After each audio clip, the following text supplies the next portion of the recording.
The end. It's the sad reality of all things in our world. At some point or another, everything must come to an end. And as of 4 months ago, Inanimate Insanity has also come to a close with the finale of Season 2. For me, it was as solid of a finale as I could have hoped for. Except one of my faves knife got totally robbed of his victory. But other than that, it was pretty great.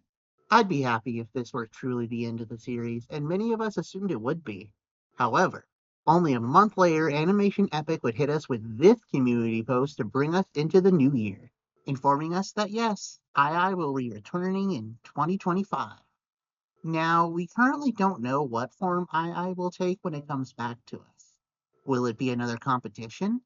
Will it be some slice of life content showing the aftermath of Season two's finale? Will there be a time skip? What was that mysterious device left behind by the Prime Shimmer? All we can do is speculate until further notice. And as for me, someone who got into the series only recently, I think it was about 5 months ago now, I'm glad to know the ride is still going even just a bit longer. Getting into an ongoing series after it's already ended really does a good job at making you feel late to the party, unable to experience things week to week as it came out, dealing with that agonizing wait for the next episode or the fun discussions of where it's all going next. But I'm getting sappy, and that's not the point of this video. As you can probably tell, everything is still so new and fresh for me right now. So, I wanted to make a little tier list of who I think will or won't return in this potential future season. As you can see, here are the 6 categories I've made to place the characters into. To quickly cover them from top to bottom, first we have the they need to return tier at the top. This one basically means that I see no reason why they wouldn't come back to play again. Characters that go here feel like shoo-ins to return as they just clearly have so much left to offer. Likely, but not guaranteed is similar, but I'm just not as confident to say it's certain. Well, obviously I'm not part of the team that makes the show, so of course I can't be certain of anything going forward. It's a toss-up is the neutral ground for this list, relegated to those I just couldn't really decide one way or another where to place them. This also applies to if I just don't have strong enough feelings to really judge a character on. Unlikely but has potentials for those that lean more towards the side of not making a comeback, but could as I can see them having potentially something left open for them to do. Last of the main tiers is they don't need to return, which is the characters that I see as basically being complete. They've completed their character arcs, and I don't see what including them would do aside from maybe furthering another character's development. This tier can also apply to those who maybe didn't get a full arc or anything to do in the story itself, but I just don't see any real potential for them going forward. And here at the bottom, I have a special tier labeled Ghosts. I'm sure you can imagine who's going here, and for good reason. In my mind, I don't see how any of the ghosts can ever compete in a season as a contestant thanks to their limited movement, not being able to interact with normal objects, etc. Unless they somehow get their bodies back or some new bodies to possess, I don't see them coming back unless they're outside the competition. Anyway, I've got all the contestants down here, ordered alphabetically with the exception of the ghosts at the top, but before jumping into things proper, I did want to make a quick note of something. While this is me trying to predict who I think has the best chance of coming back, this is all still just my opinion. These placements are being made purely on my own view of the show and characters, on top of referencing things on the fandom wiki, so all of this should be taken with a grain of salt.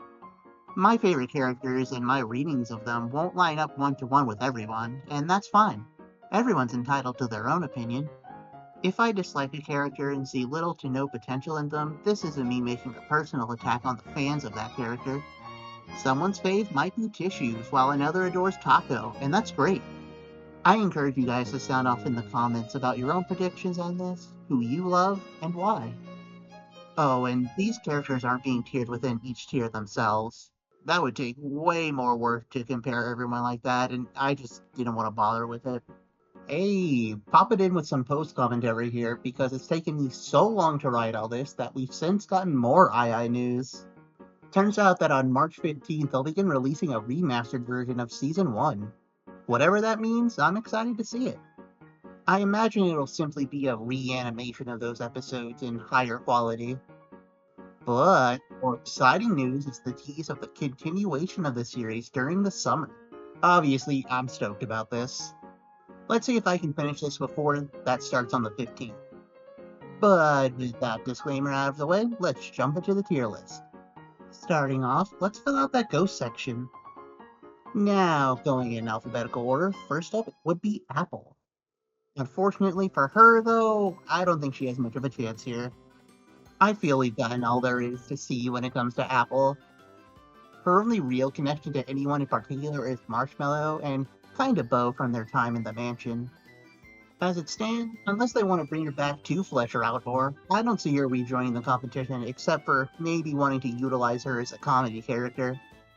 For those reasons, I'm gonna have to place Apple into the bottom tier. Next up is Balloon, and sadly, he's another easy non-returner for me. For one, he's already competed in all 3 seasons, and by the end of season 3, I feel he's more than finished his character arc and given us all that can be done with him. I personally like to give some leniency to those who only participated in 1 or 2 seasons. And he was fine in season 1 and 2, but really came into his own in 3, and I think he's deserved a break from everything. Baseball is up to plate now, and I'm gonna be honest, I've never really been a fan of baseball. I wouldn't say I outright dislike any character in this series, but baseball is just kinda nothing to me. He's just there, you know? However, despite that and his greater focus in Season 2, I feel this is our first unlikely pick. I know I said before that those I just don't have a strong enough read on for where to place them would go in the toss-up tier, but I think baseball is a special exception here. Before starting this project, I was brainstorming in my head where I'd likely place everyone just off the top of my head, and baseball kind of flip-flopped between not needing to return and the toss-up tier. But, funnily enough, I eventually settled on the middle ground between them. I don't think it's likely, but I wouldn't completely count him out either. Don't get me wrong, I wouldn't be super jazzed if he does return, as he's fairly low on my character ranking, but I can see them building off of his strong leadership going forward. Man, I didn't realize how bottom-heavy this list would become when covering everyone in alphabetical order, because now we have Blueberry. Short, sweet, and to the point, he's not coming back. Maybe if he did show an interest in becoming friends with everyone and not pushing them away anymore, I'd say I'd like to see him again, but given how he reacted during his elimination and when he showed up in episode 18 of season 2, I think he's done. Moving up on the tier list, however, is Bomb, who I'm going to place into the toss-up tier. Even though Bomb made it to 8th place in season 1, he never got any real focus put on him. Heck, in some episodes, he doesn't even have lines like in the first episode, or even only shows up for a single scene and then never again for the rest of the episode. Bomb may not have much to go off of, but I'd like to see him get a second chance. I liked his presence at the end of season 2, and I just think he's pretty cute. Hashtag justice for Bomb, people. Now, if I were being completely objective, I'd probably say Bot would go into the toss-up or likely tier, but fuck it. I'm gonna let my bias show a bit here and say Bot needs to return. They're just so likable and charming. Plus, I feel we haven't seen the full extent of what fun could be had utilizing their robotic body and what other sort of wacky things Bot themselves wanted or test tube threw in. It would also be nice to give Bot a season where they're Bot the whole time and not only partway through. Also, they only got 5 seconds of screen time in the season 2 finale. I think they could do with some more. I also believe there's some potential for Bot to connect and form bonds with characters they haven't had the chance to yet, and that would just be nice to see. So, yeah, while I feel objectively they do have a shot, I'm elevating them higher because it's my list and I can do what I want with it. Next up is kinda our newest addition to the cast, as we were only properly introduced to her in the season 2 finale, Box. I believe it's a given that whatever form the show takes going forward, Box is going to be present for it. I mean, she's actually alive now. She can actually meet the other objects and interact with them. I feel Box is an easy inclusion going forward, and if not for my feelings on Bot easily being the first to be at the top of this list. It would also be nice for Box to possibly learn more about herself from being around other people, as all we know currently is that she's shy, possibly still suppresses her feelings, and has her sarcastic and dry humor.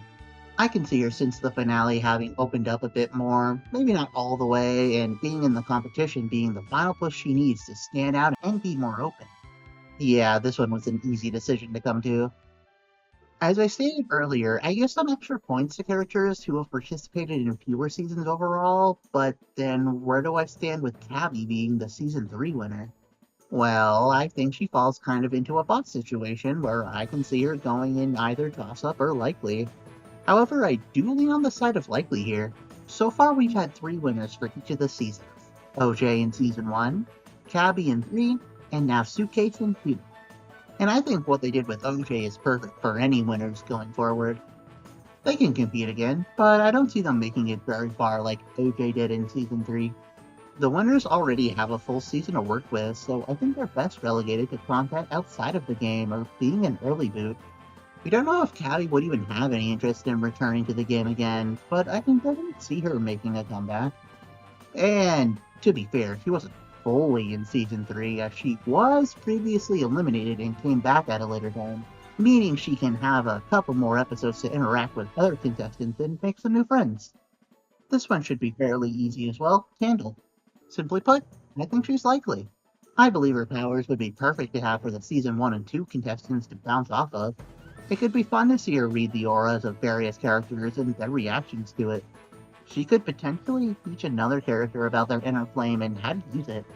Really, I think the greatest shot she has is if Silverspoon makes a comeback to see how their dynamic works going forward. I know I didn't have a lot to say on Candle, but call it me reading her aura, I don't think she's quite done yet.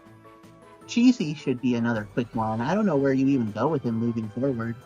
I feel we got all we needed from him during his time in Season 2, but even after his elimination from the competition, I think he's in a good spot. He feels like more of a side character who only needs to show up to do a couple jokes and then move on.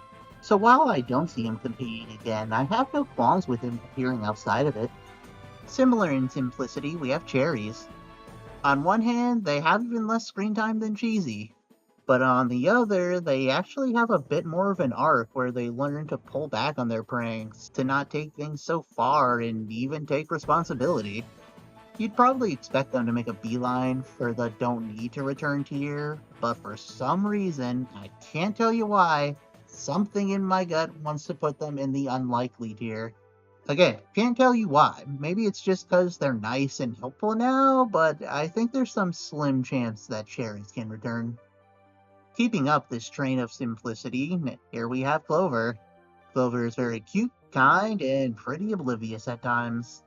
Honestly, I'd put her into the toss-up tier, as given how overpowered her luck can be, I can see it being difficult to have her compete again, but at the same time, that same luck would likely have her come back, so into the mystery zone of toss-up tier she goes. Although it would be funny to see her come back and dominate the competition until something weird can happen again to get her out. Next up is our self-appointed number 1 fan, Fan. I rather enjoy Fan's time on the show in Season 2 in particular. Jamie got voted off second in Season 3. Anyway, if I'm being honest, I feel Fan's done all he needs to in the competition. As much as I like him, I just feel he's best served outside of the game for now. Besides, that leaves plenty more room for him and test tube shenanigans. So yeah, I wouldn't mind him coming back, but after his prominence in Season 2 in particular, and his small time in Season 3, into the bottom tier he must go. Next up is Goo, and plain and simple, I think he's another toss-up. Goo is interesting as he's not someone who's super focused on the game itself, but more so just about being kind and not wanting to upset anyone. He's not exactly shown to be a great asset in challenges, even costing his team the win and potential money from Season 3, Episode 9. Simply put, I'm not sure what the team may want to do with him moving forward. If I were to let my biases show once again, I'd want him in the likely tier, but given the circumstances, the toss-up tier is his new home. I love these short and simple blurbs. It really helps me actually get this done and not just sit on it for weeks on end. Anyways, Life Ring. It's yet another toss-up for me. He didn't really get to do much of anything given his short stay in the competition in Season 3, but I feel there's room for Life Ring to grow and be an inspiration for his team and better his own skills. I feel like he and Baseball would fill a similar role acting as leaders, but I imagine he's got a better shot than Baseball at returning, when Baseball is coming off of getting third in Season 2. Here's someone who needs no introduction, Lightbulb. Just like a couple other characters I've already talked about, I feel Lightbulb's story is done now. She was great in Season 2 and even made it a decent way through Season 1. As much as it pains me to do so, I feel she doesn't need to return and compete again. By all means, have her doing stuff outside the game. That'd be perfect for where she is currently, I believe. Marshmallow is interesting as she actually got tired of the show and decided to quit in Season 2. Before she left, she seemed to be doing fairly well for herself, her quitting giving her 9th place, just 2 spaces behind her placement of 7th in Season 1. Like with Tabby, I'm not sure if Marshmallow would even want to return in a new season if given the opportunity, as I feel she did well enough in Season 1 and 2, and given the fact she left the game of her own volition, I'm just gonna lump her into the toss-up tier. Perhaps there will be some time skip after the ending of Season 2, and by then Marshmallow would have warmed back up to the idea, but until we learn anything about what the future of the series holds, there she'll stay. With Microphone, it's finally time to return to the upper tiers, as I feel she's likely. Mike feels like there's still plenty for her to bring to the table, especially if she can pair up with Soap and Taco again. I just really want to see her come back, use what she learned from her first performance, and play the game fair and square without Taco's outside assistance. Small part of me feels like there's a small chance she won't return, hence her placement in only the likely tier, but I hold out hope that she does. Alright, these next two will be super short and simple, so I may as well lump them together. No, we're not to Salt and Pepper yet, just hold your horses. First, Nickel. Nickel was already in all 3 seasons, and especially after Season 3, I feel he's one of those completed characters where I don't see where you take him from here. Bottom tier he goes, and joining him, obviously, is OJ. OJ already won Season 1, he got to return for a short time in Season 3, and we got plenty of him in Season 2 back at the hotel. He's obviously done too. Paintbrush is another easy bottom tier. If anything, they're one of the most consistent characters, given 9th place in Season 1, 8th in 2, and then 9th again in 3. Yeah, they're another one of those characters who played in every season, so I don't see the value of adding them back in again for a new competition. Sorry, Hothead, but I'd rather see other characters get their chance in the spotlight. Unlike his boyfriend, I think Paper has a good chance of playing again. I know, I'd hate to separate them, but you know OJ would hype Paper up by telling him how he believes in him and how he'll be cheering him on no matter what. Paper also only competed in Season 1, where he was the first boot before rejoining later, making it all the way to 3rd. Sure, that's pretty far, and he has shown up a decent amount outside of the game, but I feel Paper deserves his second chance, even if OJ can't be by his side this time. Now, I know what you're thinking. Manly, Paper comes up next alphabetically, not Pickle. And you'd be right, but I wanted to wait and do them in the order of Salt and Pepper, just because it sounds better than doing Pepper and Salt. Just feels so wrong to say, you know? Anyways, Pickle. Just like Paper, Pickle feels like another easy returnee. He was even eliminated in the same episode as Paper, placing 4th. I think it also makes more sense to include Pickle as he's had less screen time than Paper, and gonna jump ahead here for a second, I want Taco to compete, so having them both playing together again, there's a lot you can do with that. Will they still be apart when the series comes back? Will they have made up in some form or fashion? Either way, I feel there's plenty of fun to be had from them either butting heads or acting as allies. Alright, let's get Katie and Sadie out of the way. Given how I introduced them, you can probably guess I don't have a high opinion on either of these two. I mean, the jokes about Salt thinking OJ is her boyfriend are funny, and Pepper seemingly being an ally in Objects and Mirror was also nice, but I have nothing more to say about them. I mean, I guess we had that alternate future where they ran the game, that was pretty neat. Yeah, I got nothing. Bottom tier they go. Here's another character that probably deserves to go into the likely tier, but my own bias will elevate him higher as I love him. Silver Spoon. I love the way Silver acts, how he plays the game, and his crush on Candle. I'd love to see how he interacts with the rest of the cast, and how they might incorporate his inner flame powers.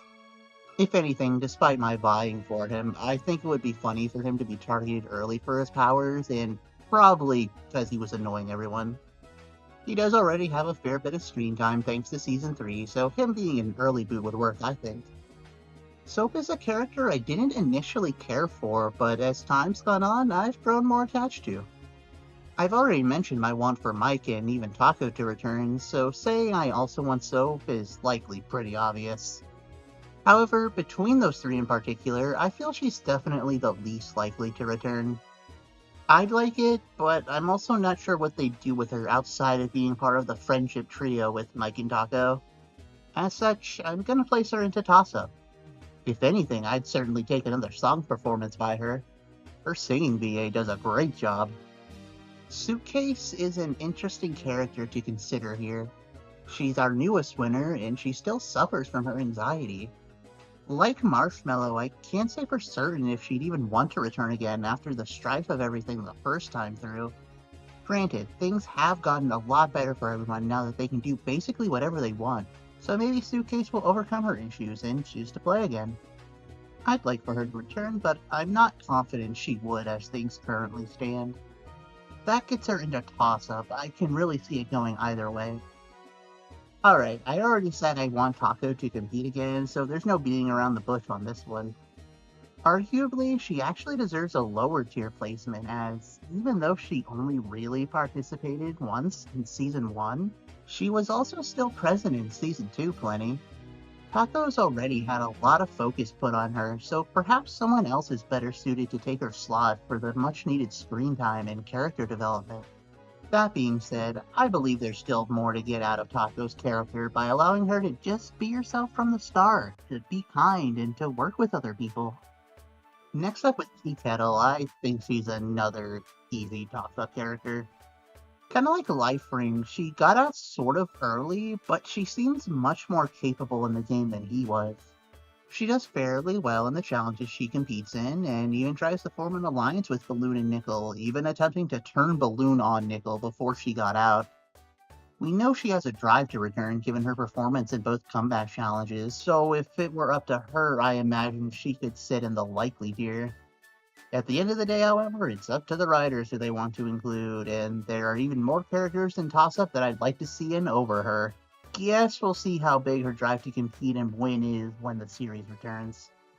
It's been a while, but we finally have another character joining the unlikely tier with Test Tube. Test Tube got a good chunk of screen time in Season 2 and even during her somewhat short stay in 3.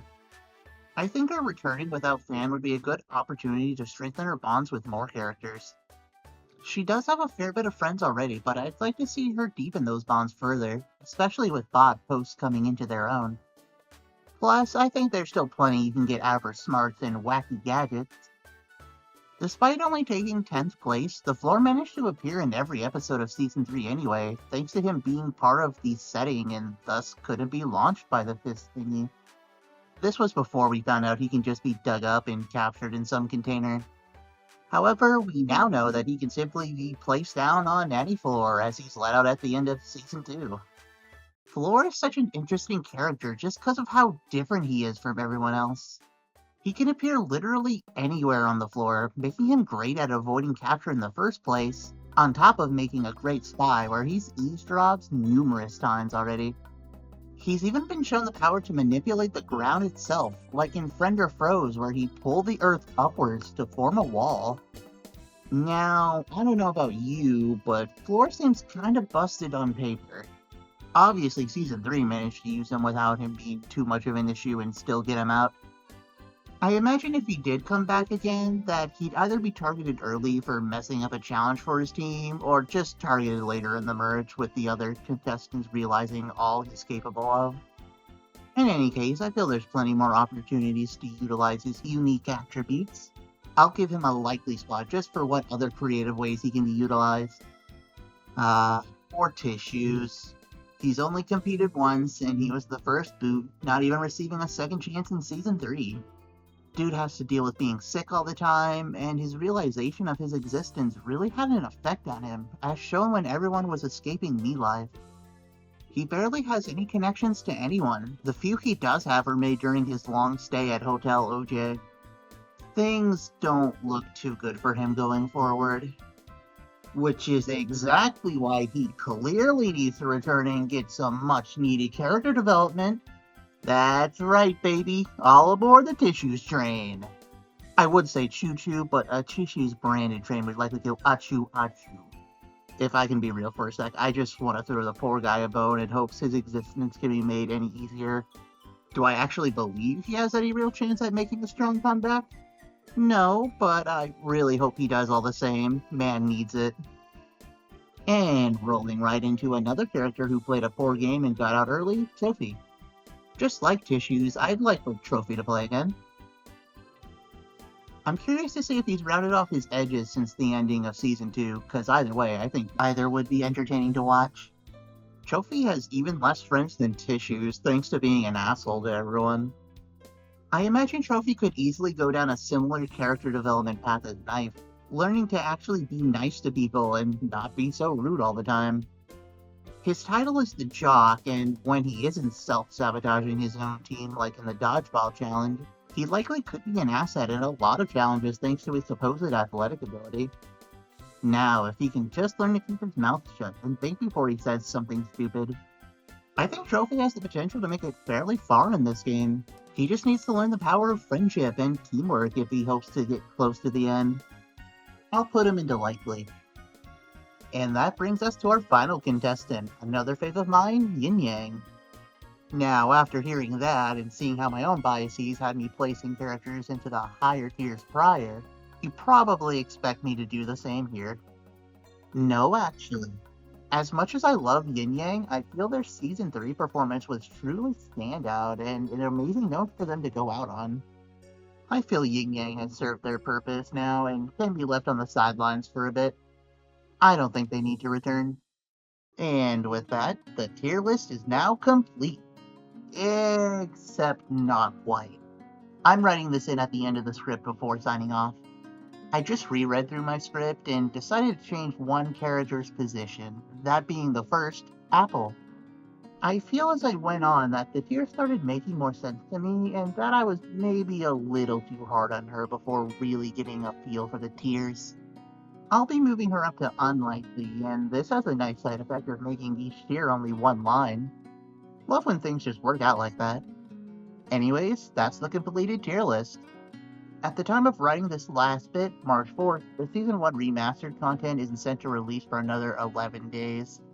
I'm not sure when I'll edit this all together, if I want to just get it done and out there, or wait to upload it on the same day. Could get more attention if I wait to post it alongside an II episode going up. But that all being said, thank you all so much for watching. I know this is very different from anything else I've done so far, and I appreciate those who took the time to watch this and give it a chance. Even though it's spoiler heavy, I hope this video inspires some of you to check out the series if you haven't already. Even if this video wasn't your cup of tea, I hope it was mildly interesting at the least hearing my take on this. It's obviously been a while since my last upload, and I can't promise I'll be back right away after this. If you read my community post, you'll know I have another idea for a series of videos I want to do highlighting a challenge run of a Yu-Gi-Oh game. I still think I want to do that, just haven't been in the best mood to sit down and record the game yet. Other than that, well, I've kicked around ideas for a Season 2 of Hunger Games Simulator since wrapping up the first. Not close enough yet to fill a full 24-episode series yet. I actually only have 9 new ideas written down so far, so I still need a while yet on that. Even so, it's very heartwarming to see new and old people rewatching my stuff and commenting and liking them. I read every comment posted, and I still appreciate the 50th only important parts of Homestuck comment made on every Homestuck video just as much as the first time. It's seeing all of that that makes me want to come up with new ideas and actually turn my own thoughts into videos when I very likely would have only shared them with friends. I know I'm terrible at this, but I hope most of you still choose to stick around anyway. I think that's all I needed to say. I'll see you guys later whenever I get off my lazy butt to make something. Bye guys!